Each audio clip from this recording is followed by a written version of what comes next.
Hello again, football fans, and welcome to another episode of Miners Live. And when I say another episode of Miners Live, I guess what I really mean here is welcome to the very first episode of Miners Live in the year 2024. Um, Glad to be here again. The season 9 RFL season is about to kick off. We are about I'd say a week away, maybe a week and a half away at most, but it looks like the first uh, preseason week, like the preseason will start for RFL season 9. The early indications are February 1st, so we'll have to keep an eye out for that. There might be some changes. That date might change, but as of right now, it looks like the preseason will start the beginning of February. Let's just call it the beginning of February. Whether that turns out to be February 1st, whether it turns out to be February 3rd, you can't hold me accountable for that because I said it's the beginning of February. And the 1st or the 3rd, it's still the beginning of February. So, again, welcome in for Miners Live again as we kick off the 9th season of the RFL. This will be my 4th season in the RFL. For those of you that don't know me, I am Chris Dunn, the head coach and general manager of the Sacramento Miners, the 3-time ARC South champions. And now we have been relocated in the Relocation Football League. What happens when you win the division 3 years in a row is you get relocated to a different division because you have to try to, stiffen up the competition because clearly one division is just not good enough for you that you have to then move to another division and see if you can conquer that one. Obviously, I joke, but what is not a joke is that, yes, we did win the ARC South 3 years in a row. And yes, there has been some relocation. The divisions have shifted around. For those of you that are unaware, you can check out the RFL social media pages, whether that's on Instagram, whether you prefer Twitter, as I still refer to it, even though you probably call it X. I think that's a stupid name. So I will still refer to it as Twitter as long as I don't get sued for doing so. But yeah, there is a lot of relocation within the Relocation Football League, whether that is division realignment or whether that is actual teams moving cities. There is a lot of change in the RFL. So if you are the casual RFL fan who, watches during the season and then kind of checks out and doesn't pay a lot of attention to the college series and what's going on in the RFL during the offseason, you may have missed this. But there are a lot of changes, and I'm not going to go over all of them right now. Smitty's already done a great job with those. He's gone over the new logos, the new cities that the teams are in, the divisions, the realignment of the divisions. If you don't know, I know for a fact it's on the RFL Instagram account, so you can go check that out there. But yeah, that's enough of that. And now we can get focused on season 9. And what does season 9 mean? And for those of you that have never even heard of Miners Live, have no idea what it is, I apologize to you because that means I did not do a good enough job of presenting myself and the organization and the RFL and the show in a way that would get you excited. So for that, I apologize. In addition to apologizing for that, I'm also going to apologize right now because there's going to come a point in time where at some point during the season or the off season or at some point during an episode of Miners Live, I'm going to offend you. It is inevitable. It's just the way that it is. Nobody, I don't think that there's anybody. And if there is, I'll go take a look at the chat right now. I see EA is there, Bain is there, McCain is there, so my squad's here. Sultan LSCG, like I really should know who that is because I remember you from last year. Fry's there. Ajon Jeezy's there. Great to have you, buddy. Welcome to the squad. Tajay's there. Zion Waddle, CP25. Great to have you. We'll get into you a little bit later. Don't go anywhere because I've got some things to say that you're going to want to hear. But I promise you, everyone that is in the chat right now, Leo Moon, what's up, buddy? Haven't heard from you in a while. Everyone that's in the chat right now knows that at some point you're going to get dogged. At some point, I'm going to say something, and it's no disrespect. Inevitably, I'm going to say something that you're going to be offended by. And whether that's because I feel like you just have thin skin and you can't take it, or whether that's just because you're not realistic, whatever it might be, there's going to come a point in time where you get offended and you have fire at something that I said. And I want to apologize for that right now, because it's a new year and it's a new season of Miners Live. It's a new season of the RFL. And I don't want to hear anything. I am so tired of people complaining about things that I said 6 months ago. I'm going to say things that you don't agree with. And I'm also going to do things that you don't agree with. But if you can't come with it, right? Like if you can't come to the table with an argument, I don't want to hear it. I don't. If you can, then let's go. It's go time, right? Like let's sit down and let's go. Because there's a lot, right? There's a lot. And most recently, I think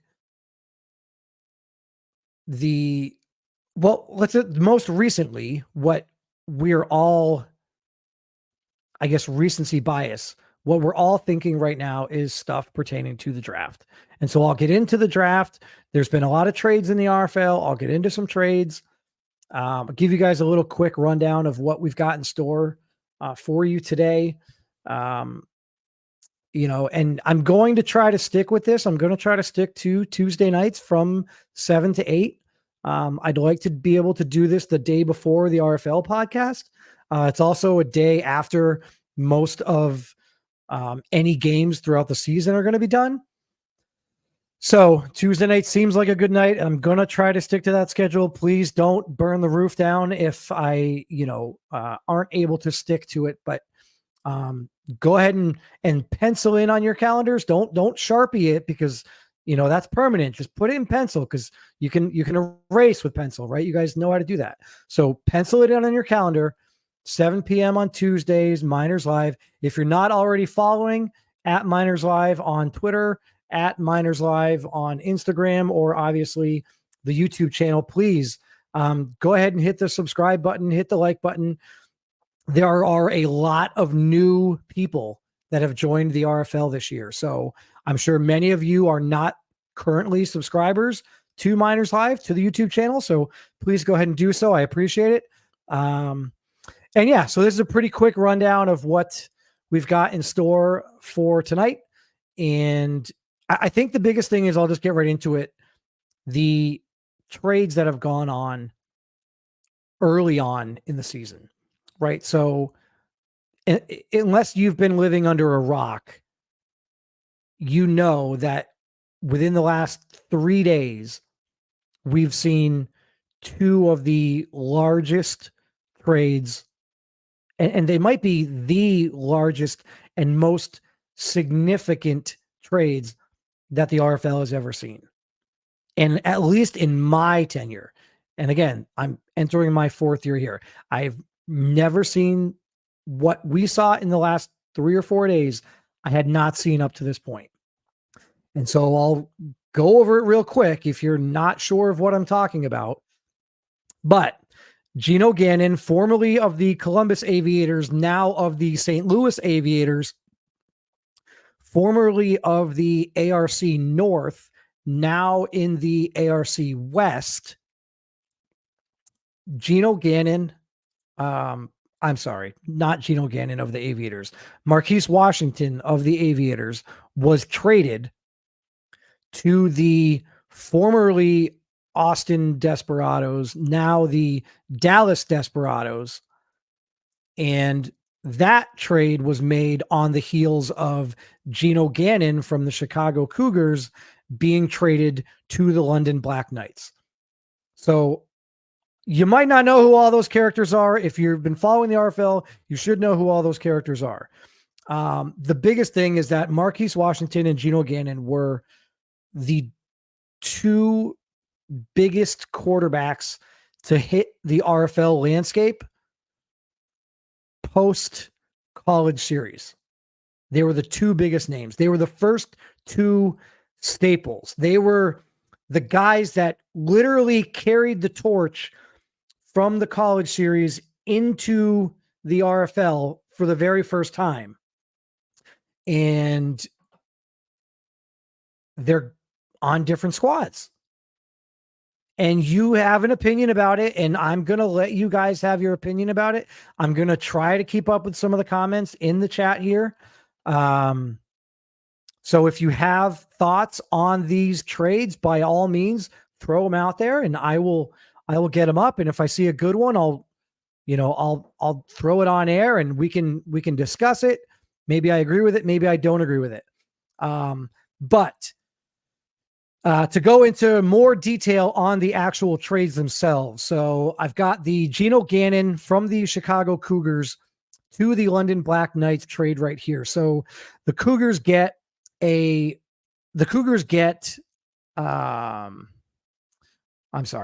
Black Knights get Geno Gannon, who is 24 years old. He is a 95 overall, and he has superstar dev.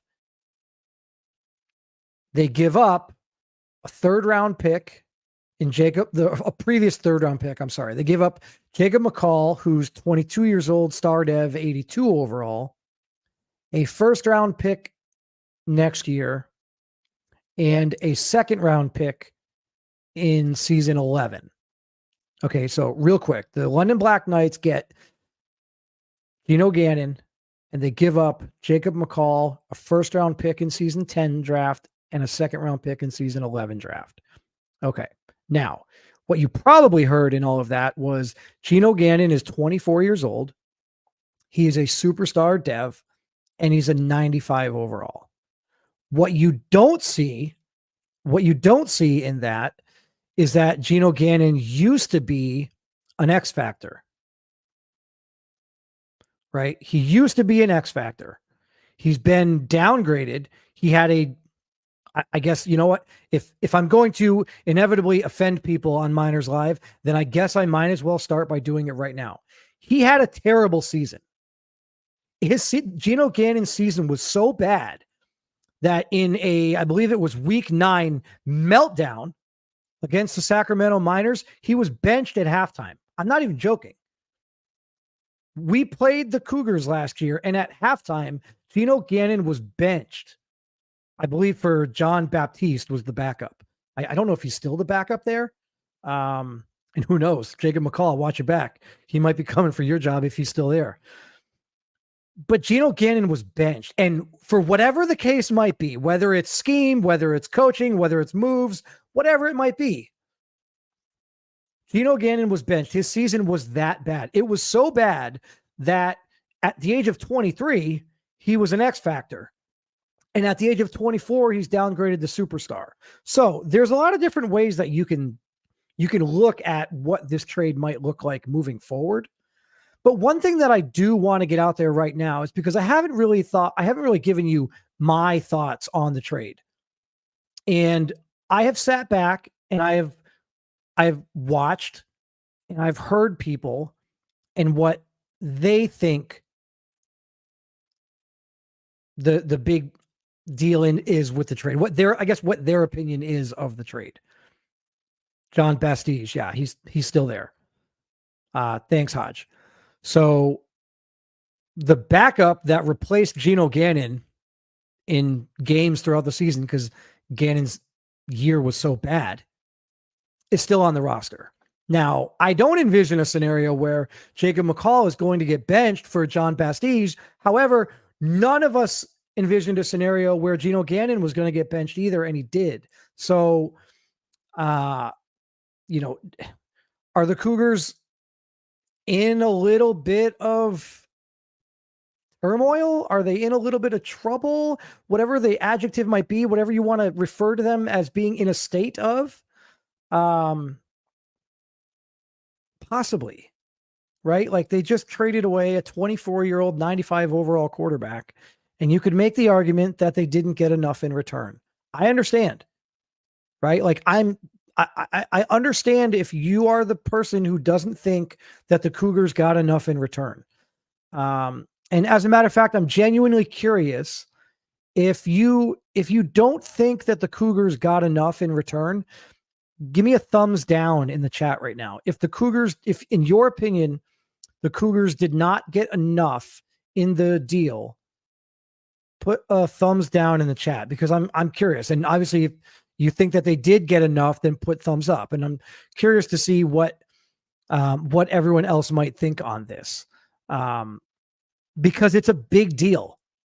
It's a really big deal for Gino Gannon to not even be able to live out his rookie contract and be shipped off to another team. Now, again, he's not shipped off to another team because of the fact that he was benched and he's not talented. That's not the issue. We're all aware of the issue being the fact that the Cougars weren't going to be able to meet his demands and they weren't going to be able to re-sign him. And listen, you can argue that that's their own fault. You can argue that that's the fault of previous general manager, whatever the case might be. But at the end of the day, I see three people out here that think the Cougars did not get enough in return. And you're wrong. You're just wrong. Because what were the Cougars going to do? The Cougars were okay, so three people, and I'm going to call you out because, again, I've already told you, I've already apologized for it. So now I'm just going to go ahead and do it. So I see, where did it go? Oh, I just lost it.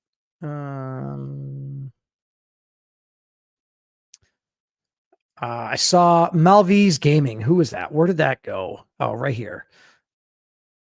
Nope, that's not the one. You guys keep chatting too quick. So, all right. So Malvies Gaming right here said thumbs down. They did not get enough. CJ right here, thumbs down, did not get enough. My own outside linebacker, Killian Bain, thumbs down, did not get enough. Guys, you're all wrong. You're all wrong. Anything that they got was going to be a win. Now you can debate whether or not it's quote unquote enough. But the reality of the situation is, and if this were you, what were you going to do knowing full well you couldn't re-sign him? If you don't think that the Cougars got enough in return, then what you're telling me is that you wanted the Cougars to go into the season, and then at week 8, right before the trade deadline in week 8, you wanted them to have to make the decision whether or not to keep him and go for it for that season, knowing full well that if you keep him on your roster as of week 10, you now get nothing. Like I don't think that is what you guys aren't understanding. If the Cougars went into the season with Gino Gannon on their roster, I mean, I don't understand this. I don't think this person, BC Vipers, understands the RFL and the landscape of the salary cap right now. And maybe I'm misinterpreting. Maybe you're saying absolutely fleeced. Maybe you're saying that the Cougars fleeced the Black Knights. I don't know. And I apologize if I'm misinterpreting this, but I'm reading it as you think that the Cougars didn't get enough in return. Guys, the reality of the situation is the Cougars were going to go into the season. The Cougars. Oh, yeah. I don't even know who that is. So sorry, I got sidetracked there. The Cougars were going to go into the season. And if they were 8-0 heading into the trade deadline, there's no way they're going to trade Gino Gannon, right? If you're 8-0 and Gino Gannon is your quarterback and you're at the trade deadline, there's no way you're going to trade him because you're 8-0. And at that point, your mindset is, holy crap, I could win the Relo Bowl. Now, if you go into week 8 and you're 4-4, well, then I hate the situation that you're in. I feel bad for you, and I don't envy your position whatsoever. Because you've got to make that decision. And if you go into week 8, 0-7, or week 9, 0-8, your decision is pretty simple. At the end of the year, you cannot afford to re-sign him. So now you start getting on the phones and you start trying to trade him. However, it's week 8 of the season. And every other team in the league knows you're screwed, pal. I'm not going to give you anything. You can either take this 3rd round pick. Let me just tell you how this would have played out. And Miles McCain, if you're listening, earmuffs real quick, buddy. I don't want you to hear this. This is exactly how this would have played out if Geno Gannon had gone to week 8 with the Cougars. If they were under 500 and they got to the trade deadline, I literally would have said, I'll give you a 3rd round pick for Geno Gannon. And every single one of you who put thumbs down a minute ago saying that Jacob McCall, a 1st round pick and a 2nd round pick in 2 years wasn't enough, I would argue that giving a 3rd round pick might be too much. Because I have all the leverage in the world. I could have gone to the Cougars in week 9 and said, hey, I'll give you a 3rd round pick for Geno Gannon. And you know what? The Cougars might not have a choice but to take it. Because if they don't, then they're going to get to the end of the season and they're going to lose him and they're going to get nothing. So would you rather a 3rd round pick next year, or would you rather no round pick next year? So I understand that when you just look at the talent level, you might think, oh my God, he's a 95 overall and he's only 24 years old. But the reality of the situation is the Cougars were going to get Butkus. And I don't mean recently deceased former Chicago Bear NFL Hall of Famer Dick Butkus. I mean, they were going to get nothing. That's what they were going to get. And in a best case scenario, they were 8-0 and they kept him and they pulled the Sacramento Miners and lost in the 1st round of the playoffs because that's what would have happened. That's what would have happened. So I just think that, yeah, for real, Faded Red, thank you, because I kind of threw that in there and it was in the middle of a rant. And so let's at least give our boy his due. RIP to Dick Butkus. So I just don't think that enough people understand the gravity of the situation. They were going to get nothing. Listen, I did this. I traded away. This went way under the radar and it was right before the draft. And a lot of people aren't even aware of it. I traded away Dominic Moore, who was an 81 or 80. He's a low 80s star dev defensive tackle. He's in the final year of his contract, and I wasn't going to re-sign him at the end of the year. I traded him away. And the reason why I traded him away, I could have waited. I could have gotten to week 6 or week 7 and had him on the roster and maybe been 6-2 going into week 9. Maybe 5-3, 7-1 if we're lucky. But then at that point, I'm like, man, do I really want to trade him? Maybe I kind of want to ride it out. And if I lose him, but I lose him and we win the Reload Bowl, well, then is it worth it? Yeah, I guess it's worth it.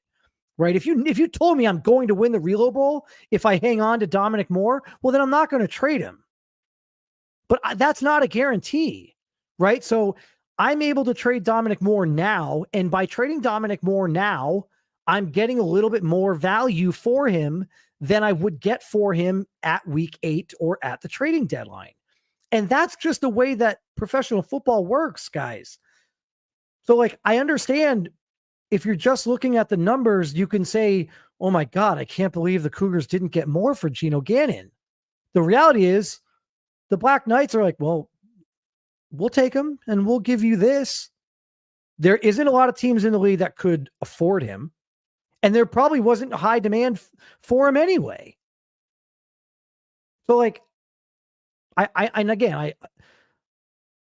know that I called a couple people out there for thinking that the Cougars didn't get enough, but I hope that at least in this, your takeaway is, all right, well, yeah, I guess I didn't really think of it from that perspective. And that's my main goal here. Here, and I'll give, because I did call him out here. Let's see, Malvise game. Malaverse Gaming. But then there's a issue of whoever didn't see that coming should have made moves before being in that predicament. And that's 100% accurate. That, my friend, right there is 100% accurate. Yes. Should the Chicago Cougars have had the foresight to look at their roster and look at what year Geno Gannon is going to be a free agent and re-sign or not re-sign certain guys? Yes, 100%. They should have done that. Those things were not done. And that's why they're in the predicament that they're in. So yes, you are 100% correct. The Cougars should have made moves to make sure that that wasn't going to be an issue if they wanted to re-sign Geno Gannon to begin with. I will tell you, I believe, and CP, if you want to fact check this, or any other guys in the Cougars locker room, I'm pretty sure Markel Wilcox is the highest AAV of any safety. No, he's not, because I believe it was the Barons or somebody signed some guy to a ridiculous deal. But Markel Wilcox just either last year or the year before signed a long-term extension for a lot of money per year. And if I were the GM of a team that is desperately trying to figure out ways to re-sign their quarterback, I'm not locking up a safety of all positions, right? Like, that's not the position that I'm really going out there and giving $20 million a year to. A young wide receiver, a young corner, a young linebacker. Okay, maybe, right? But there's certain positions on the field where I'm not giving a guy $20 million. Like, I'm sorry. I'm going to have to figure something else out. And though that's the predicament that you put yourself in when you get a guy like Geno Gannon and he goes from age 21 to 24 in 3 seasons in the league. He goes from, I don't know what he came in the draft, but he's a 95 overall now. I'm willing to bet he was probably maybe an 80 when he came into the league. So he's gone from an 80 to a 95 in 3 years. And from, I don't know what his dev was, but he went all the way up to X Factor. I think he went to X Factor after year 1. Right. And so all that being said right there, we could say the same exact thing about Marquise Washington. Right. Is he a Hall of Fame type safety? Markel Wilcox? Is he an RFL Hall of Fame type safety? He could be. Yeah. I mean, I don't know what the criteria is. Geno. Okay. Here's Hodge. Geno came in at an 83 overall. So he came in at an 83 overall, and I believe he was a 95. I mean, I don't know how much he went up last year. He may have been a 94 heading into last year. So he may have gone from an 83 to a 94 in 2 years in the league, and X Factor within the first year. Right. And a lot of the same things can be said about Marquise Washington. Right. So now the Marquise Washington deal, 2 days after Geno Gannon gets traded, Marquise Washington gets traded from the Aviators to the Desperados. The Desperados get Marquise Washington, who's 25. He's a 94 overall, and he has his X Factor. And the Aviators get Kyle Bain, who I think we would all agree is of lesser value than Jacob McCall, right? So let's compare the two. So Marquise Washington, slightly higher value than Geno Gannon. And the return is a replacement quarterback in Kyle Bain, who's not on the same level as replacement quarterback Jacob McCall. They get a first-round pick next year, which the Cougars also got. Then they also get a 4th-round pick next year. Then in 2025, they get a 2nd-round pick and a 3rd-round pick. So there's a lot more. I shouldn't say a lot more. There's more given up for Marquise Washington, right? But the replacement quarterback isn't as good. So everybody has opinions about these trades, and I will get off this subject. And I will go out to a good buddy of mine for a quick minute to get his quick thoughts on it before I move on to a different topic. But what I will just say before I bring in my good buddy Anthony Fry, who I know has something he wants to say on this real quick, you have to look at where the teams are and what is going to happen to them if they don't make the move right now. It's different when you have a user GM. I guess it's not different when you have a user GM, because when you have a user GM, it's probably harder for us because we have to do all that research on our end. If there's no user GM, then the teams are run by Smitty or an assistant general manager. And they kind of, Smitty knows the entire league. He has privy to everything. So it's very easy for Smitty to make this deal behind closed doors without anybody else knowing. And I'll be the first to tell. And I had this conversation with Smitty, and it was done in a respectful manner, and it was done in a inquisitive manner. But I basically said, is there any way that if a guy like this, of this caliber, is going to be traded, like, can we have some sort of insight? Like, as a user coach, I would like to know if a 95 overall superstar or a 94 overall X factor is on the trade block, right? Like, I as user GMs, we don't know that unless that information is made available to us. And in this particular case, it wasn't made available to us. And that was where I had a little bit of issue.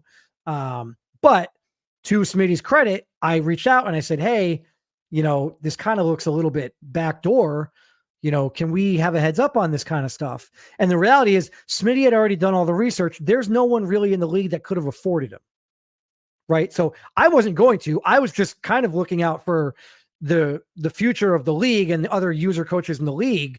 Like, hey, it would be nice to know that this guy is out there. But again, the reality is nobody could really afford him because he was asking for over $325 million. And because you're 24 years old and you go all the way up to a 95 overall and you're either superstar or X factor, you've almost at that point priced yourself out of the league, right? Like he could have found himself in free agency and nobody could have afforded him. And then what? You've got one of the best players in the league in free agency and nobody can afford him. Well, then you got the whole league in influx, right? So you can't have that. But again, I just think, in my opinion, and I know some of you don't agree, I think the fact that the Aviators and the fact that the Cougars were able to get what they did is a win. Now, are they going to win this year with the moves they made? No, they're probably in a little bit of a rebuild. But I say this all along. The earlier you identify yourself as a rebuilding franchise in the RFL, the better off you're going to be. I can't stand it when teams wait till week 9. Or better yet, I can't stand it when teams get to week 9 and they're 1-7 and they're not trading their guys that are 29-year-old X factors. What are you doing? Like, you need to be trading those guys and getting draft picks, getting younger players, trading those valuable assets to teams that might be able to win the Relo Bowl right now, because otherwise you're going to get nothing. If there's anything that you take away from this, it's that you might get nothing. If the Cougars had waited, they would have lost Geno Gannon and they would have gotten nothing. And the same thing with Marquise Washington. They could have waited and then they would have got nothing. And on that, I'll bring in my good buddy, Anthony Fry here. What are your thoughts on, I guess, first, let's... Feels good to be back, guys. Here we go. Geno Gannon, Marcus Washington. I don't want to, I harped on it for half an hour now, and that's way longer than I wanted to. But within the next 5 minutes, let's be done with this. What are your thoughts on this? I think you hit it all. I think you covered it all. There's so much more intangibles that go into a decision like that. If you just get stuck on the overalls, you can think somebody fleeced somebody or somebody was doing something shady. But Geno wasn't producing. It didn't matter what they did, what scheme they tried. A good roster, and he wasn't producing with it. So move him, and you bring over McCall. McCall didn't play terrible with London. He kept him in games, and now he's got an even better receiver room to deal with. And this is also going to allow them to run the ball more and focus on that and not have to worry about trying to keep up with a quarterback with a high overall. You're forced into a pass game and you're drafting these receivers. Well, this time they went and they drafted some linemen and they got Nelly, and I think the Cougars are in a better place for that. I think BK really can build around Geno, so I think that's a good trade. And Marquise Washington, same thing. They did what they had to do. He wasn't working with the Aviators, and now he's going to a team that plays better than they ever were supposed to with the Desperados, and now they've got a really good quarterback to lead them further on. So I was kind of curious to see which team he sent Marquise Washington to. I was kind of thinking, maybe something like the Barons. I figured he was going to want to build somebody back up, and I think Desperados are a good choice. So I think they're two good trades. Sometimes you got to take, you got to do what you got to do, and this upcoming draft is going to be absolutely loaded. So I think getting a first and second round draft pick in the next draft is going to pay big dividends. Yeah, I mean, I think if you're looking, guys, we'll just throw it out there now. If you're looking for a team, make sure you guys get the minor shirt. Yeah, love it. If you're looking for a team to pay attention to that you might not have historically paid a lot of attention to, the Dallas Desperados might be that team. They were for several years looked at as a team that was constantly overachieving. But they were achieving. And now you add Marquise Washington, and that could be a really good team. Yeah. All right. Where was I? So let me see here. Let me go back and I wanted to bring in. Let me pull this up again because now I just completely forgot where I was. I want to do a quick draft recap. But before I do a draft recap, and we can go over Fry like our draft and how that played out.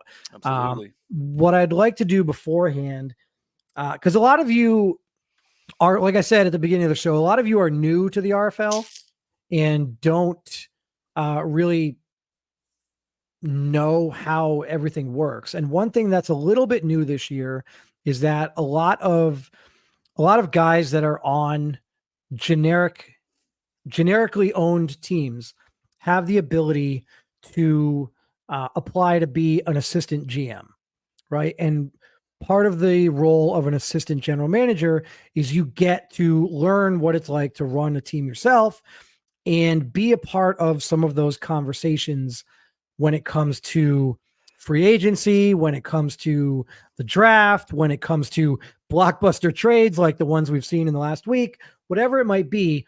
As an assistant GM, you kind of have that first opportunity to learn what it's like to really be the GM of your own team. And so I want to go ahead and bring in Alvin Mack, who many of you know as the linebacker on the Oklahoma City Bisons, but he has also recently been promoted to the assistant general manager of the Oklahoma City Bisons. So Mack, welcome to the show. And I just am curious, like, can you give me your thoughts on what this was like for you, being your first experience as, an assistant GM? It was kind of nerve-wracking because I'm trying to hit home runs, but you gotta take a double, a single here and there. But overall, I mean, I got a trade done like 2 days before the draft with the Dreadnoughts. Got me another 3rd round pick and a 4th round pick, which I think we need an overall youth and we need more younger talent in Oklahoma. So I feel like, I mean, in that part, it was pretty interesting, and then seeing all the coaches pitching trades, and it was fun. I can say that it was fun. Did you have, when you went into the draft, I guess, how many conversations or how much input did you provide Smitty going into the draft? And did you have a list of positions that you wanted to focus on or players that you wanted to focus on? Did you have, did you kind of put any of that together in this being your first year, or did you kind of slow play it a little? When we went in there, I basically knew that we needed offensive line help, receiver, and I just didn't want to be too greedy. with the defense. So I needed to get Torres some help and get Sam Ham some help. So Sam Ham's getting up there in age, and I think Taro Sheffield's going to be a real good addition. Will Lowe, that dude there, he's going to probably be a staple for the Bisons for a very long time. So I'm real happy with our picks. So I think it's going to help us. So let's go over those picks real quick. So in the first round, you had the 13th overall pick, and you took left guard Will Lowe. Then the next pick you didn't have another one in the first round, right? So it went early second round. That's when you took ninth overall in the second round, Kentaro Sheffield. He was like 75 or something, right? He was pretty high. 70. Yeah, I think he was 75 or 76. So he came in at 76. Okay. So to your point, you address those needs kind of right away, right? Offensive line, wide receiver, get some help for Sam Ham Gusto. He's aging. He's not going to be there forever. And then after that, was everything just kind of, best player available, or what's your thought there? Yeah, we were pretty much best player available. The fourth round, at the end of the third round, there was a guy on the board I really, really wanted. And who was it? I bugged Smitty about it almost all evening, and then all morning. Oh, that defensive tackle. Oh, you told me, the defensive tackle. Yeah, but it ended up working out. We got the defensive tackle. I wanted Darius Donald in the first, but I couldn't be really greedy with what we have on defense. We have a pretty good youth movement right now, so that's why the focus was more on the offensive side early, and then we picked up some defensive players to plug in and rotation guys, I think, for the future. So, like I said, I'm pleased with the direction that we're moving in Oklahoma City, and I just feel Torres. This is going to be a big year for Torres. Yeah. And now, are there anything as we head into the season? Is there anything that you look at on the roster currently, or in the RFL in general, that you might want to tweak throughout the season, or obviously Torres is there. How long is Torres there for? Didn't he recently get we just re-signed Torres this offseason, so for how long? 4 years, I believe. Okay. And I would say, as someone who had to face him twice every single year, last year was probably, I don't even say probably, I would say last year was definitely his best season. He was playing good. Yeah. The defense struggled at times, but he played good. Yeah, there were times where people could criticize him, and maybe he had a bad game here and there, but for the most part, at the end of the year, it wasn't his fault that the team was losing games, right? It's, lack of impact players at other positions and depth and all those other things. So, right. So Mac, before I get you out of here, what is your goal for this season, right? Like, obviously you are entering your second season, and your goals as a player are probably a little different than your goals as the assistant general manager. Right. And, I guess I'm less interested in your goals as a player and more interested in your goals as the assistant general manager and what you might try to do moving forward. But what are your goals for this season, for the team as a whole? My goal for the season is for us to break the 500 streak. I want to get us over the 500. So, okay, we got realistic. That's realistic, right? But that's realistic.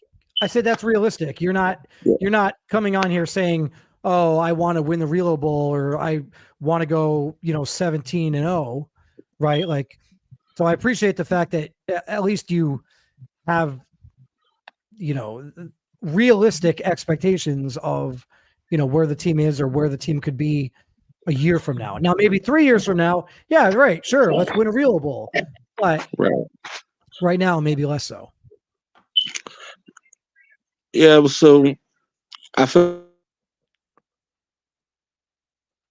I think we lost him. Oh, there he is. He might be back out. Yeah. So Fry, I will say it's good. I guess we don't have to play them twice a year anymore. It was always nerve-wracking. Those were always tight games. we had with them. Oh no, wait, we do. I'm sorry. What am I talking about? We do still have to play the Bisons twice. Oh, that's a right. year. No, we lost the. We lost. Dreadnoughts. Yeah, we lost the Dreadnoughts and the Armadillos. Nobody We cares about do the still Armadillos. play. We'll do. get the Bison still. No. So yeah. No, the only time anybody cared about the Armadillos is week 1 last year when Chum Lee was coming back, Oh yeah. and that didn't go so well. It didn't Well- go so well. All right, so he's out. All right, so yeah. So thanks, Matt, for coming on. Sorry you cut Matt. out there at the end, but appreciate you coming on. I'm sure we'll talk a lot more throughout the season. So Look, guys. Yeah, the Bison are in our division, but are they really? Come on, come on, oh come on, boy, guys. Take it easy. come Just on. I looking didn't forward bring to you you, Matt. on here so you could throw shots at the other teams in the looking division. forward to more games. Looking forward to this season to kick back off. I don't want bulletin board material for every other team in the league because you come on here and start saying they all suck. Get better. I don't know. I'm looking forward to this. I'm looking forward to Be what we can better. do this season. We've got a tougher division. Just be better, he says. I like the saying, but oh, we missed this. So Mac, if you're still watching, there was a question in the chat here from Tajay. What's your view on the current political? Oh, Jesus, I should have read I that think one that's first. I think that's probably Tajay's high school homework, and he's trying to get someone to help him with. Do your own homework, Tajay. You got me, Tajay. You got me. I definitely did not read that one all the way through before I decided to make it public knowledge. Yeah. All right. So we talked about the Bison's draft. We talked a little bit about the draft as a whole. As far as our draft goes, I love it. Right. Like Absolutely. we talk ad nauseum when it comes to the off season and certainly the month leading up to the draft. And, when we were able to make the trade, so I made the move to get an extra first round pick. So I had the 23rd pick all along heading in. I made the move to trade Dominic Moore. In doing so, I got a second round pick and wide receiver Douglas Drayton, Mhm. he's 31 years old. Is at the He's end, but he's older. a very He's good in the addition. final year. Correct. He's got great speed. He's got great route running, and he will be here for 1 year and help us try to get to that next level. And also be a nice mentor for some of the other receivers that we have. Yeah. So that was the trade for Dominic Moore. Then was able to trade TJ Metcalf to the Marshalls. DC Marshals and include that second round pick and get in return the 14th overall pick in the first round. So that's how we were able to get the 2 first round picks. All along, when we only had 1 first round pick, the conversation was always between 3 positions. It was always for us heading into the draft going to be some combination. It was going to be whatever that 23rd overall pick was. It was going to either be a wide receiver, a linebacker, or an offensive lineman, right? Mhm. And then we got the 14th pick, and wide receiver became the main focus. I was pleasantly surprised when only 1 wide receiver was taken in the top 13 picks. I thought 2 wide receivers were going to go, and I was concerned that Ajon Grant was going to be the second wide receiver taken. Ajon Grant was not the second wide receiver taken. I'm sorry, he was the second wide receiver taken. However, he was taken by us at 14. Who we wanted, Who we wanted, right? Like he was my number 2 wide receiver in the entire draft. I had Michael Simmons as the number 1 wide receiver. I had Ajon Grant as the number 2 wide receiver, and I had Shamir Williams as a very, very close third. Mhm. And as it played out, like, listen, you want to look at overalls, and if you guys want to be those, paper champion attribute wizards who just look at the overalls and say, oh my God, well, that's a stupid pick.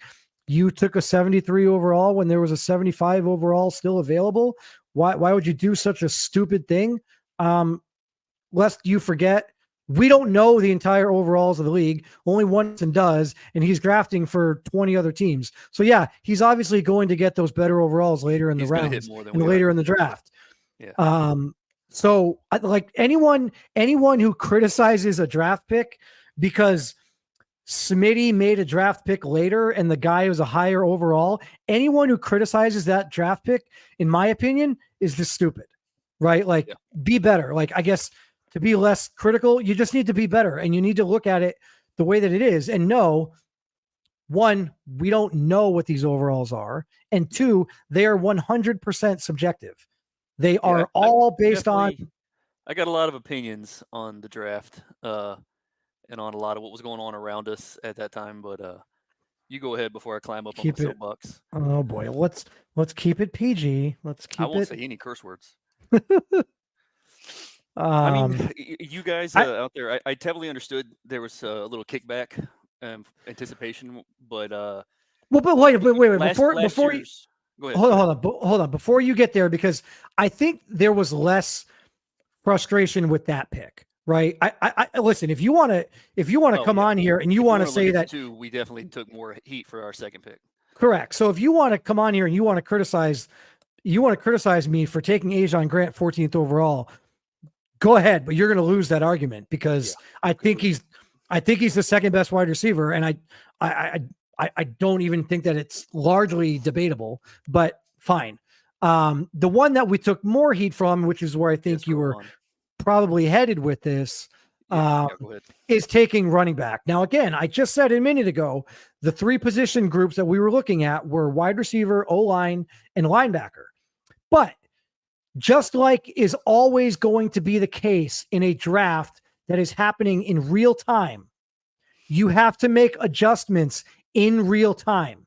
And when I saw 4 linebackers go in the top 15, I wasn't going to take a linebacker at 23.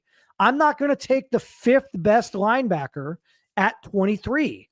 I'm just not going to do it, especially when I know it's the 5th best linebacker, because the other 4 linebackers that were taken ahead of him were taken by someone who knows what the overalls are. I'm not going to do that. So linebacker kind of gets bumped off the list of priority. Don't forget, we picked up Jed Richardson in the offseason. And correct. Locker, guys that people keep forgetting that we added to our nasty, scary team we got going on here. Yeah, and I think the Jedediah Richardson move was, listen, I would make this argument, and I know it's apples to oranges, but you know who was the best draft pick this year? Was Jedediah Richardson. Jedediah Richardson to the Sacramento Miners was the best pick, right? It was the best. I guess that's the best acquisition of the entire offseason. He's a year older than the rookies?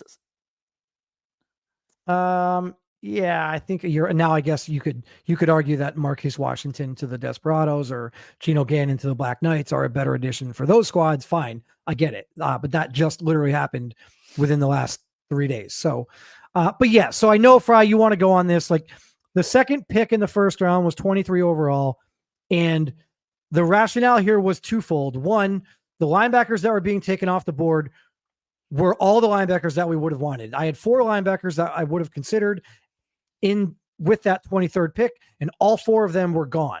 Actually, I think there were 5 gone. I think Stephen King, Dylan Lewis, Brock Frederick, Colo Ransom. Was that 5? Yeah. Dylan Lewis, Brock Frederick, Colo Ransom, Stephen King. That's 4. And that's 4. Maybe there was another one that I'm missing. The 5th. Like, maybe we could have taken the 5th best linebacker, which, based on the overalls that have already gone off the board. Oh, Garrett Evans. Garrett Evans was one of them too. Yep. Garrett Evans was gone. So 5 linebackers were gone by the time we were picking 23rd. In what world do you expect the general manager of an organization to take the 6th best player at that position when it's not really that important? And yes, I could have diverted to offensive line, but did you look at what happened with the run on offensive linemen in the draft as well? Yeah. So before you go out there and you throw all this shade and all this heat, I don't understand why the Miners took a running back. Why would they take a running back? And then it went from why did they take a running back to why did they take that running back? Why didn't they take Euro Winbush? Why didn't they take Euro Winbush? Well, listen, I don't want. Just so do I. I loved him when he was on Penn State. I thought he was a great pass blocking running back. I don't think his season was that great. His second year, fine, a lot better. Third year, yeah, fine, a lot better. But you know what else was a lot better? The entire team was a lot better. They won 3 national championships in a row. So you guys might learn real quick that maybe Euro Winbush is a product of a system, right? Like maybe he's just not as good as everybody wants him to leave. I don't give a rat's patoot if he came in at a 78 overall. He's 5'0" nothing, weighs 100 and nothing. Okay. And I'm not running some crazy offensive scheme where that's what I want at my running back. And again, I'm sorry, Euro Winbush. I really am, because this is nothing to do with you. And it's just a matter of, That's the worst part of it. It became he's not good enough. Correct. That's typing his stats between 3rd and 4th down on nickel defense. He was able to get 7.8 yards per carry. Oh my God. That's what it turned into. That's what it turned into. It's what it turned into, and it's not. I'm going to, if nothing else, I need to take this moment to tell Euro Winbush that this was nothing about him. We like you, Euro. We don't dislike you. I'm sorry. I just had a list of my top 5 running backs. You weren't number 1 and you weren't number 2. You were number 3, if that's any consolation. But most of it is because of the size. It has nothing to do with, I don't care about your stats. And arguably, Steve Washington didn't need 3 years to put up those stats. Steve Washington did it in 1 year. Oof. He didn't need to develop over 3 years. He could just do it in year 1. So there's that. I mean, if I'm looking at a guy who played 3 college seasons to put up those numbers, well, then that guy shouldn't have any kind of development, right? Like, it's like because his development already happened. Yeah, you stuck around in college. Here's the 78. Right. You know, like Euro Winbush getting star dev to me is, I don't know what the devs are. He'll probably get it because of the numbers, and that's fine. But in reality, in my opinion, Euro Winbush getting star dev is kind of again, not this turns warranted. it into an anti-Euro Winbush discussion. Correct. It's not. You're a good dude. Correct. You're a good community member, and you've been loyal. We respect that. I respect the crap out of that. I hope you have a great career. Nothing against you. We just are happy with our pick, and we don't. That's gonna. Right. I'm gonna come on that whenever. I'm gonna tag on that whenever I get allowed. Yeah, I mean, that's the reality of the situation. The reality is there's a lot of people live as the draft is going on that have opinions about the pick, and that's fine. And there are also a lot of people who are on that particular team of a particular player who don't understand why their teammate didn't get picked ahead of some other guy. And all of that is fine. But just know that a little part of you in that moment is being a homer, right? Like in that moment, a little part of you is being a homer because you think this guy, because he was your teammate, was better than this guy, and whatever. The numbers were there. Yes, the numbers were great, and all that stuff is great. All I'm saying is, in my opinion, I would rather have a 6'1" running back versus a 5'10" running back. I would rather have a running back that in his first year was the best running back in the league. And that's not even that's not subjective. That's literally objective. It was decided. It was voted upon. He was the best running back in the league. And he came out of nowhere. Nobody knew who he was because it was his first year in the league. In my opinion, just imagine what that would have done. I almost wish that Steve Washington had stayed for 2 more seasons in college. Because if that's what he was able to do in 1 season, what could he have possibly done in 3 seasons? And the idea that guys like Amir Williams and Cam Perkins, who I think outside of Darnell, I think that Amir Williams and Darnell Hodge are the greatest, and Cam. I would say Amir Williams and Hodge are 1A and 1B, and then Cam I would put slightly below them. I would say that those 3 guys were the best running backs that we have ever seen in the college series, and nobody, including Steve Washington, has really come close. But clearly that Amir Williams, in college season 2, Amir Williams was the best running back we'd ever seen. And it was a battle between him and Cam, who was going to be that guy and win that. And they came out at a 78 for Cam and a 77 for Amir. Euro came out at a 78. So you're saying Euro was better than Amir? I'm not taking shots at Euro and his performance, but I think Amir was the best running back we ever seen come out, even right there beside Nelly. So that was, Yeah. all the I things mean, that you think of. I agree. I've said this for a while. I said this way before this college season even started, that Amir Williams was the best running back, I mean, that I've ever seen in the college series. And quite honestly, I don't even think it's close. Right. So again, and getting back to the point, like, a lot of heat, fine. You want to give us heat for taking a running back. The reality of the situation is there's a running back who in one year, There we go. Nice. Euro ran for 2,600 yards in 2 years in a pass heavy offense. What did you just copy and paste? Oh man. You screenshot stuff? It's in a pass. Okay.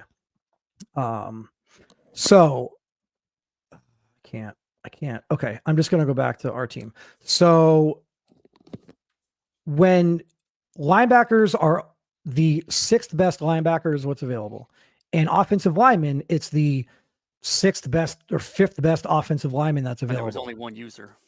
And only one of them was users. And I don't really like necessarily using my first round draft pick on a generic.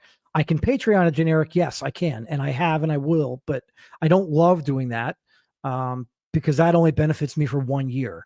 I'd rather Patreon guys that are already on the roster or maybe a second round pick. I'd like to be able to get good community guys in the first round. And again, this isn't about Ura Winbush. Ura Winbush is a great community guy. Yeah, that's what it always turns into, which right. I don't want to do.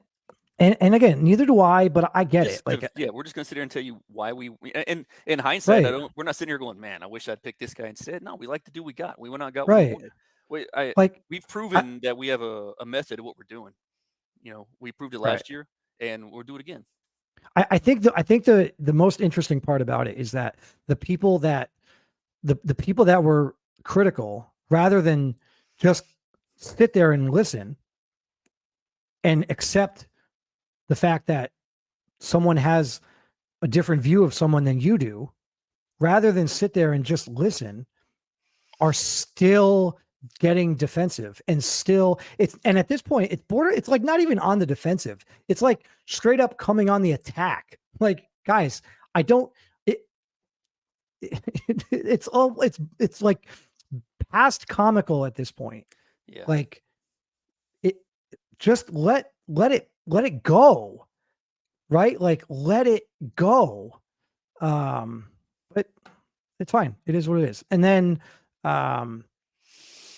all that gets overshadowed immediately in the 5th round, because with the 32nd pick in the 5th round, yes, I said that correctly. The 32nd pick in the 5th round, we were able to pull the best safety in the entire draft class. I guess the second best safety in the entire draft class in those guys. In Paul Kilroy. So you guys don't know who Paul Kilroy is. He was not in the college series at all as a user, as a generic. He was not in the college series. However, he was in the auto-generated Madden draft class for this class of rookies. And so he stayed in there.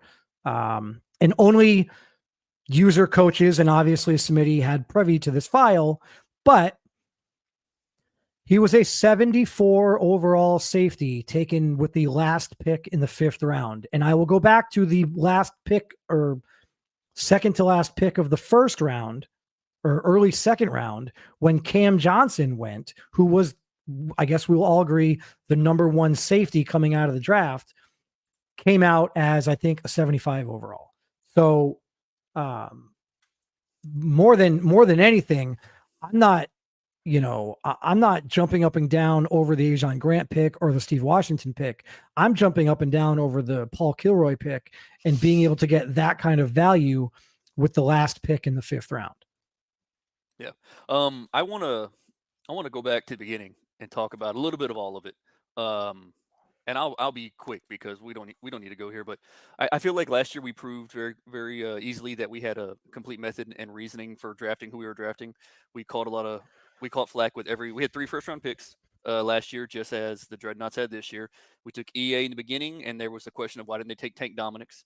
We took Killian Bain, and there was a question of why we didn't take other linebackers. We took Miles McCain when Tajay and Monte were out there still. And I don't think anybody can sit here and say that any of those 3 guys we grabbed didn't play phenomenal. They were very committed dudes. They had a huge amount of reloads, and they grew like crazy, performed and played like crazy. And we were picked to be dead last in our conference. Right. And we won our division. Well, hold on. Not only that, won. Not only that, we were picked in the 32-team league. I believe we were picked 30th overall. Oh, when the power rankings came out, the first power rankings came out, we were 27th. Oh, was that? It was yeah. Okay. I thought it was 27th, 30. and we did what we do, and so Right. We pat our own selves in the back. That's fine. We're happy with the success. We drafted based off character and the dudes just as much as their play on the field, and it panned out. It showed that it's a working system. We did it again this year. We had less picks. There was less to pick from. There wasn't near as many users in this draft as was the last time. We got dudes we liked, and I'm super happy with Grant and with Washington. My frustration isn't, if you guys have opinions on, oh, well, you grab this guy when this guy's still available. That's cool. That's 100% your thing to do. You can have that opinion on a podcast. You can have that opinion in the Discord. You can have that opinion in DMs if you want to talk about it.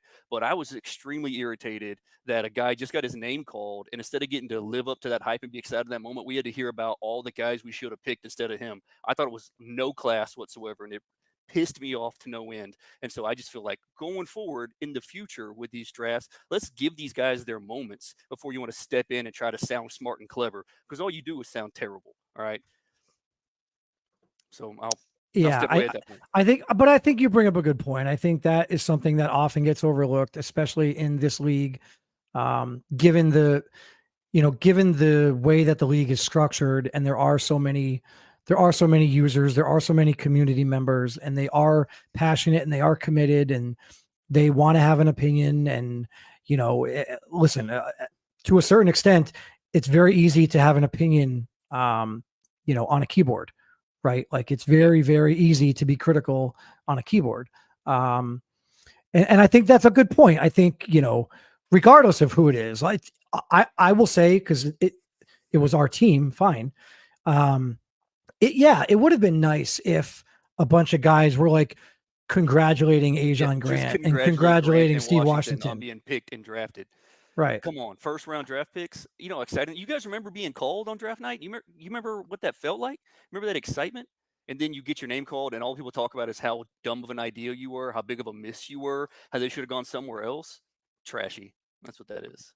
All right. Well, I digress from that one. Let's move on. I know ruffled enough feathers as it is, and didn't really want to. I wanted to. Yeah. All right. Well, you succeeded. All right. So one thing I did want to get into about the team. So speaking about giving guys their due and giving guys their credit. One thing that nobody knows, Fry, you don't even know this. I have not announced the team captains heading into the season for the squad this year. So nice. I have made those decisions. I have put that together. And so right now I'm going to go ahead and show you guys who the team captains are. There are 3 offensive team captains and there are 3 defensive. And I hope I didn't get demoted. You'll find out in a minute.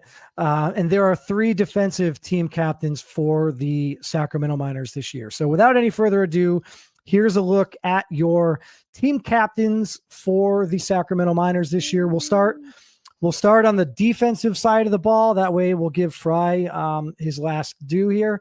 On the defensive side of the ball, we've got number 96 defensive end Antonio Griggs, cornerback number 20 Last Chance, and then the newcomer here who I don't think he even knows this. I never told him this.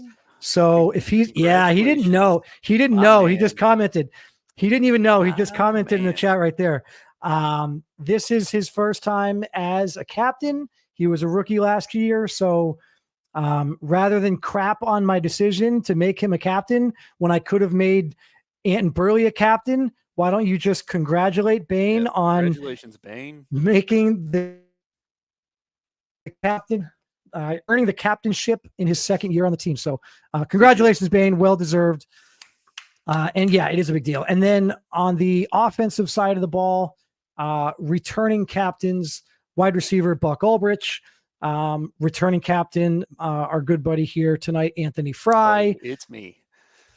And then also a new captain this year on the offensive side of the ball. This one he did already know about. I did tell him prior to this announcement. So congratulations, Miles McCain, as well, for earning the captainship There we go. on the Congrats, offensive Miles. side of the ball. So Robin to my Batman. that is it. So yeah, so big shout out to those guys. Excited Congratulations. Big time. to see what we do there. And yeah, Let's go, if you guys have fellas. any questions on that, let me know. But yeah, I'm going to go out to the chat real quick here because I know I kind of there was a neglected it question for a little while. There was a question about the TJ Metcalf trade. We didn't really Okay. talk about too much, but yeah, TJ Yeah. Metcalf, we did trade. He could have been one of the best defensive ends coming out of season two. Well, he could have been for a while, but unfortunately, he wasn't around. His player turned generic, and all that potential just didn't pan out all the way for us yet. And at this point, he wasn't even starting for us, so it was a good trade for us to move and get that other first round pick. Yeah, and I think what you just said at the end there is kind of what most people don't realize is that in the offseason, heading into the offseason, TJ Metcalf was our starter. He was our starter all year. He was a starter from day one out of the draft as a rookie. He was a 2-year starter at defensive end. But in the offseason, in free agency, I was able to get an older veteran defensive end in Terrell Drake, who actually was playing as a defensive tackle, but is way undersized as a defensive tackle. Yeah. And could play just as good defensive end, who oddly enough, his overall and his skills were as good, if not better than TJ Metcalf. His overall was actually better than TJ Metcalf. So the conversation was difficult on whether or not TJ Metcalf was even going to start. Now, obviously, I probably would have started him because he was younger and he could have developed. Potential's there. Right. But more than the potential for development with TJ Metcalf, I saw the opportunity to get the 14th overall pick in the draft. And I knew that I wanted a receiver, and I knew that I wanted Ajon Grant. Yep.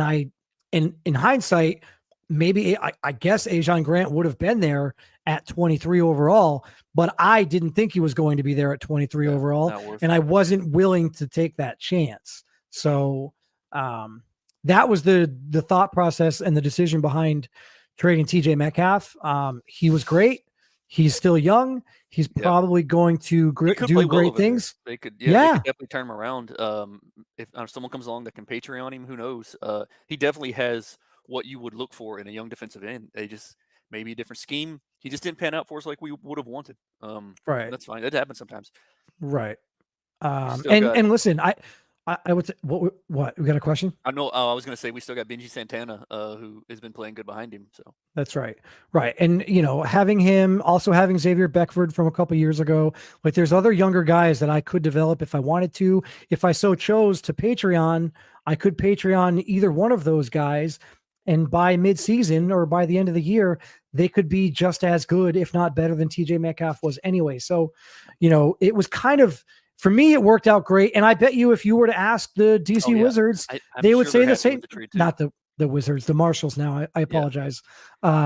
If you were to ask them, they'd probably say the same exact thing, right? I think both sides. By any means, dude, right. He just didn't fit for us. Maybe he fits for right. him. Right. Absolutely.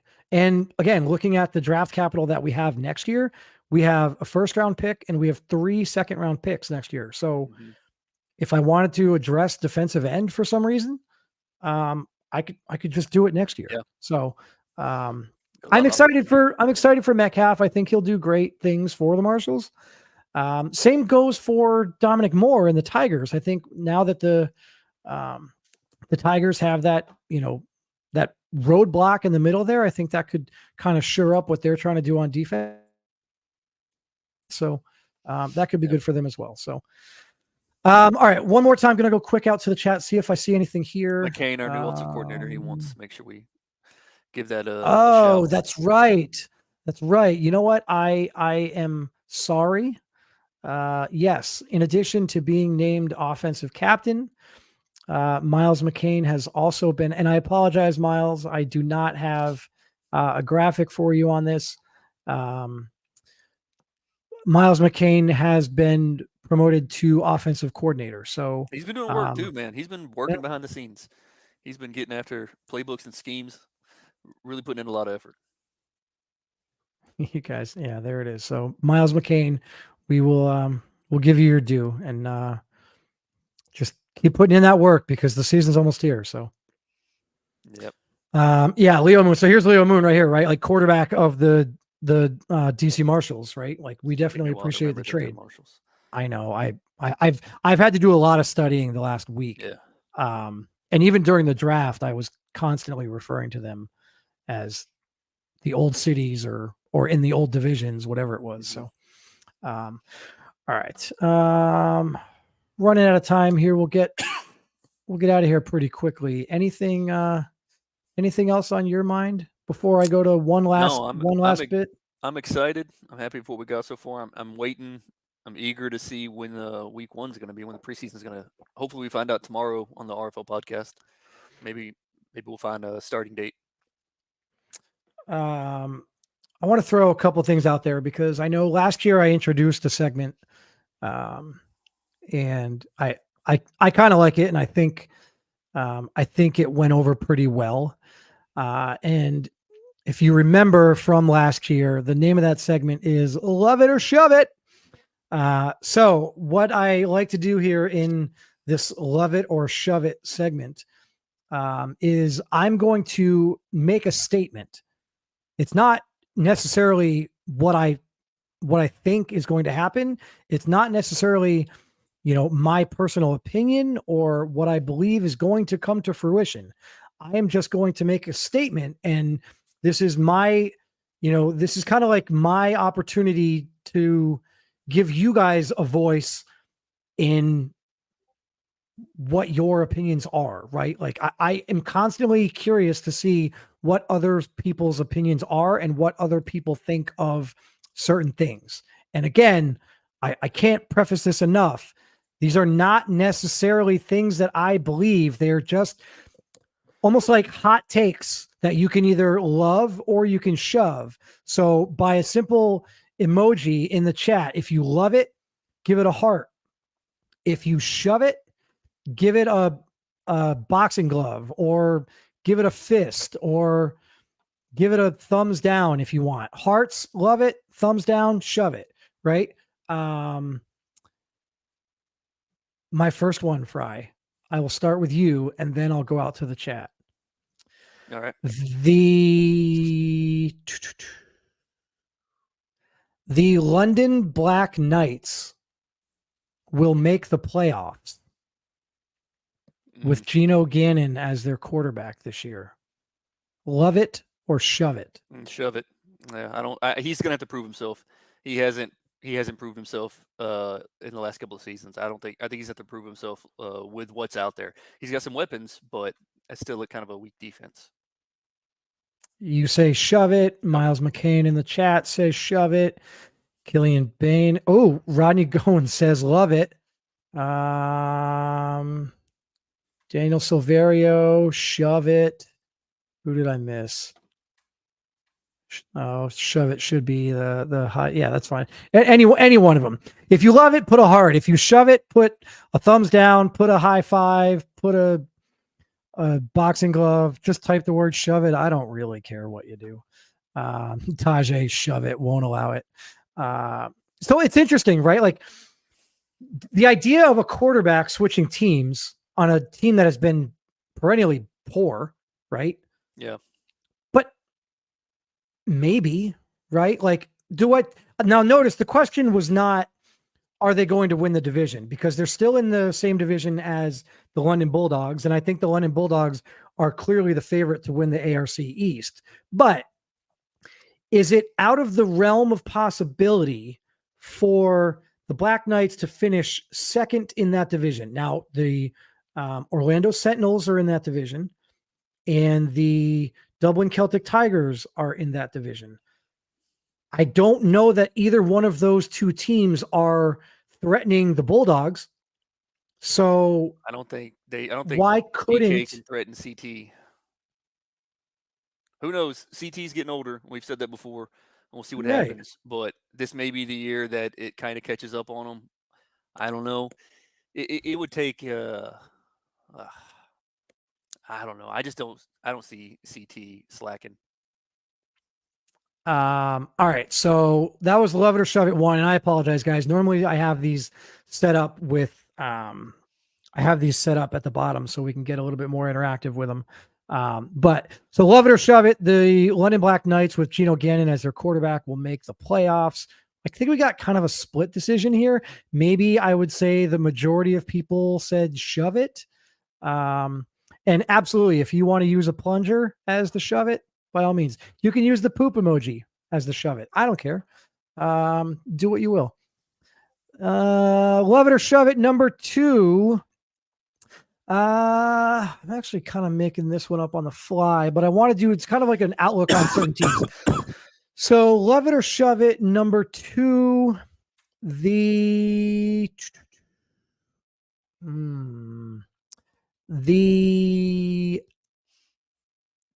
number 1 overall pick in next year's draft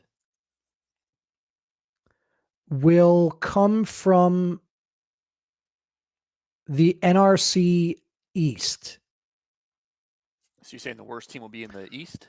So I'm saying the worst team record-wise in the entire league, because obviously trades could take place, but the worst team record-wise at the end of the year will be in the NRC East. Who's our new East? So that is the Memphis Steamers. Obviously, it's not going to be them. Nope. That is the New England Monarchs. That is the Baltimore Gunners. And that is the Boston Shamrocks. The Shamrocks are young.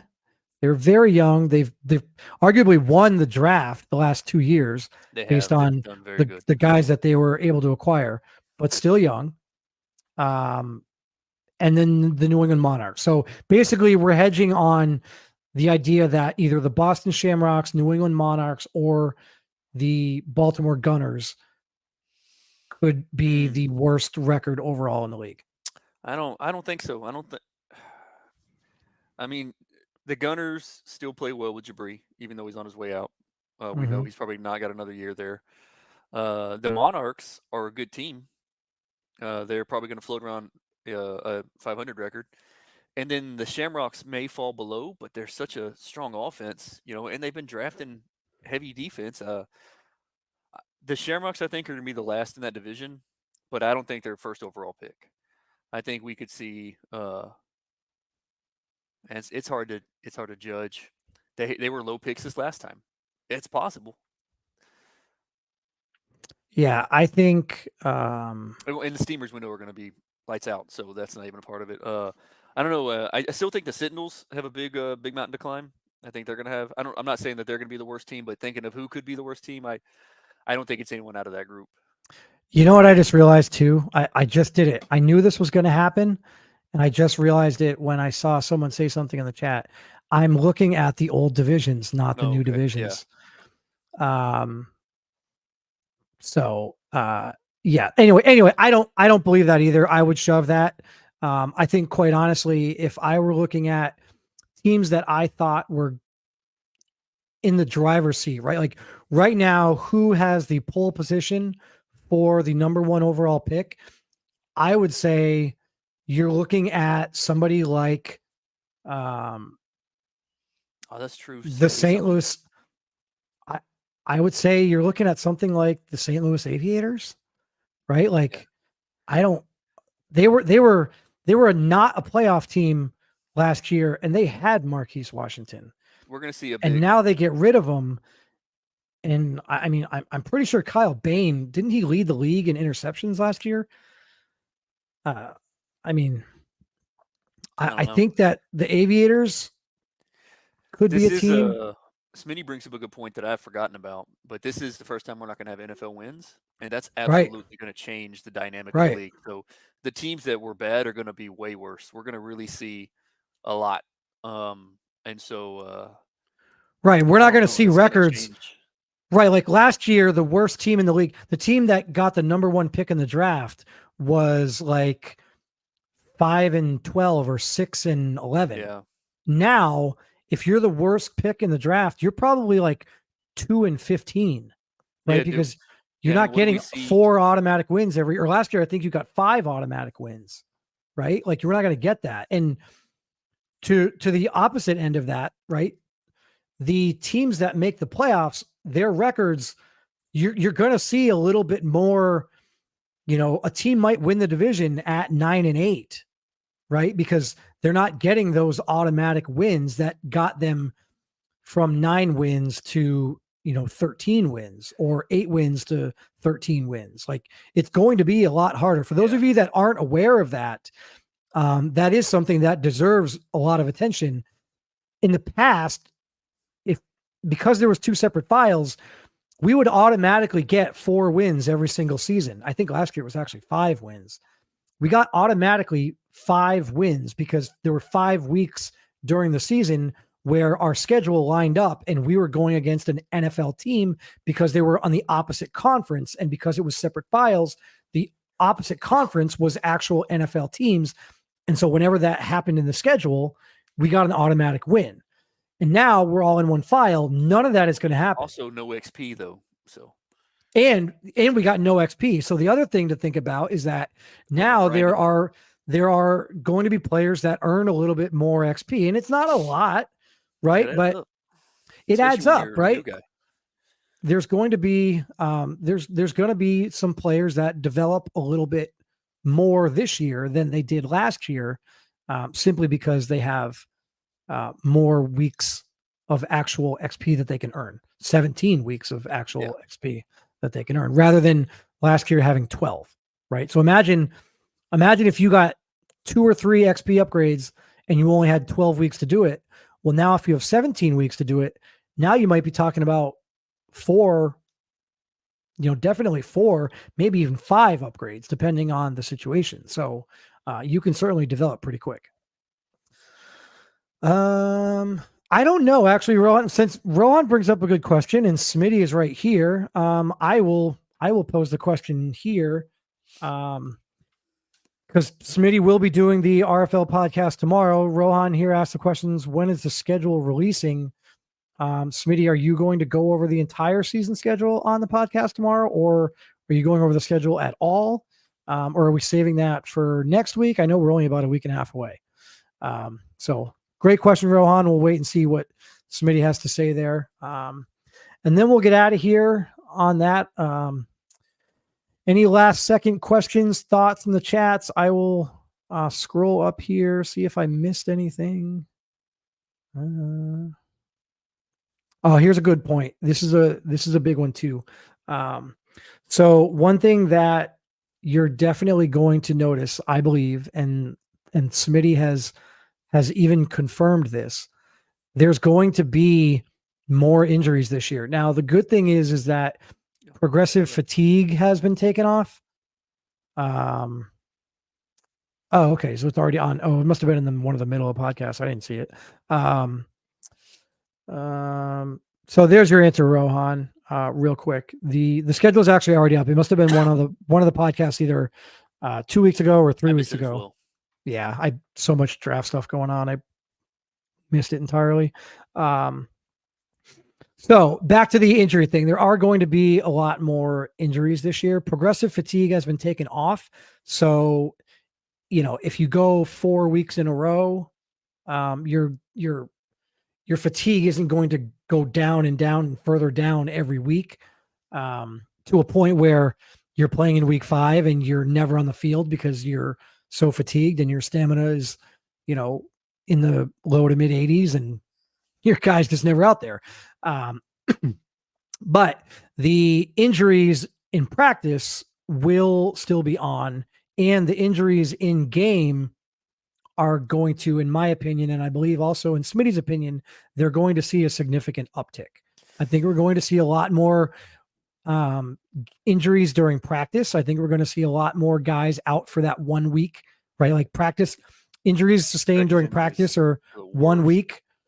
Yeah, especially because you never know. And if I here's an example.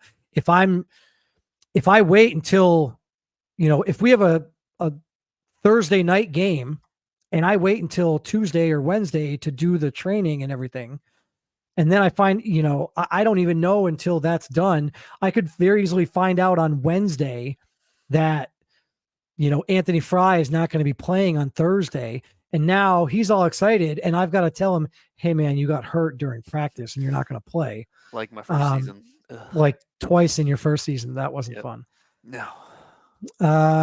This is a great one. All right. So I'll get out of here on this because this is a good one. And it's on brand with Miners Live. So Mooliverse Gaming, what is the Miners record prediction and team MVP? I will take this one, and then I'll let you go, Fry.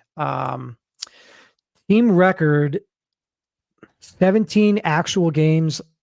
You know what? I did see the schedule because I did remember some of the guys that were on it. We have a very difficult it's hard. schedule. It's really hard. Our non-conference schedules, or non-divisional schedules is tough. We have CT. I think we have Memphis, CT, Monarchs, and Shams. I believe that's who we have. I think we have the Explorers. Explorers. Yeah, we have an extremely difficult schedule, and it's gonna be a hard year for us. But we're gonna put our head down. And we're gonna play. We're gonna try to win all the games we can. I don't know what to predict. I want to go 2 games above, so 10-6. I'd feel good with 10-6. Yeah, I was gonna say I think last year we were 13-3, or my numbers don't add up. 10-7. 10-7.